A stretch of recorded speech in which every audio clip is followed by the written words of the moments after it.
ખબરોમાં બન્યા રહેવા માટે બેલ આઇકોન દબાવો અને એબીપી અસ્મિતાને સબસ્ક્રાઇબ કરો.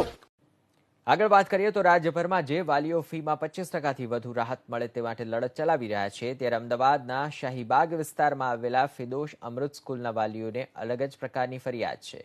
શાહીબાગ કન્ટેનમેન્ટ ઝોનમાં આવેલી ફિરદોશ અમૃત સ્કૂલના વાલીઓનો દાવો છે કે સ્કૂલ સંચાલકો તેમની પાસેથી 2014થી અત્યાર સુધી થયેલા કાયદાકીય લડતને કારણે પરેશાન કરી રહ્યા છે. વાલીઓને કહેવા મુજબ વર્ષ 2014 દરમિયાન સંચાલકોએ 40,000 થી 70,000 સુધીની ફી નક્કી કરી હતી, જેની સામે તેઓ હાઈકોર્ટમાં ગયા હતા અને કોર્ટે 1 વર્ષની ફી 24,000 નક્કી કરી.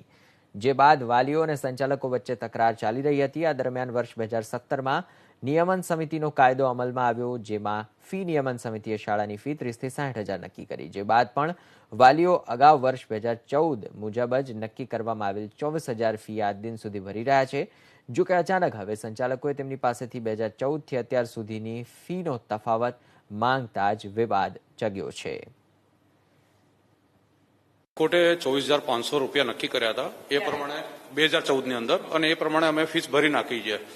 હવે સ્કૂલ શું કહે છે કે અમારી એફઆરસી પ્રમાણે 40,000 રૂપિયા ફીસ સપોઝ હોય તો એ 7 વર્ષનો ડિફરન્સ કરીને એક વાલી પાસેથી કોઈને પાસે 70,000, કોઈને પાસે લાખ રૂપિયા, કોઈને પાસેથી 1.5 લાખ રૂપિયા એવું કરીને ઘણા બધા વાલીઓ છે અને 75 લાખ જેવી મોટી રકમ વાલીઓ પાસેથી ડિમાન્ડ કરે છે. અમે 12,250, 12,550 બે ટર્મની ભરતા હતા. જો એમને જો પ્રોબ્લેમ હોત તો એ વખતે જ એમને 12,250 ડિપોઝિટ ન કરવી જોઈએ.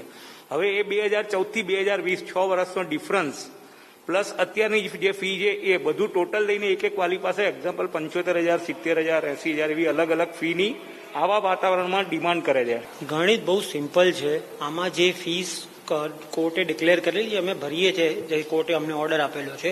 હવે મુદ્દો એ ઉઠ્યો છે, તમે એક તો આ વર્ષે 25% તો મિનિમમ ગવર્મેન્ટે ડિક્લેરેશન કર્યું છે, એ વાત તો સાઈડમાં રહે, એની તો કોઈ ડિસ્કશન કરવા તૈયાર નથી સ્કૂલવાળા. બીજી વસ્તુ કે 10થમાં જે છોકરાઓ છે એમની જોડે રજીસ્ટ્રેશનના પૈસા લઈને તમે ધમકી આપો, એમનું નાક દબાવો, એ ખોટી વસ્તુ છે.